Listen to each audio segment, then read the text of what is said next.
Automation increases efficiency. This is from 1955, but why hasn't technology enabled us to work less already? This is why John Maynard Keynes predicted a 3-hour workday by 2030. Theoretically, he was right. That should have happened. Productivity has more than doubled since 1950, which means theoretically we could have easily cut the workday in half, but we haven't.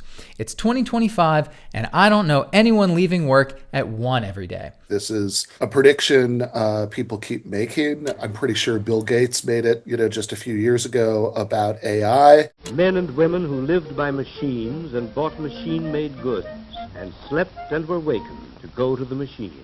What incentive would they possibly have to let the working class capture those gains in increased leisure time for exactly the same pay, rather than them capturing it with increased profits?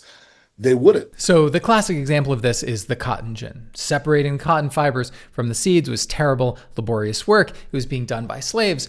When the cotton gin came on the scene and could do this work super fast, they took on more slaves to crank out even more cotton. One of the things that Karl Marx points out in the chapter on automation in Capital is that the initial effect of introducing factory machinery that greatly increased productivity in the 19th century wasn't to decrease the work week, but actually to increase it, because you could keep people at their stations for much longer without them being too physically exhausted to work. The emphasis shifts from manual to mental skills. So when people make predictions about technology increasing productivity and freeing people of work, the math works out. But that's not the nature of the relationship between labor and companies trying to maximize profits. It's fairly clear that there's no automatic relationship between the two, that private enterprise will never just do this on its own. The work week has never been shortened, except for when their hand has been forced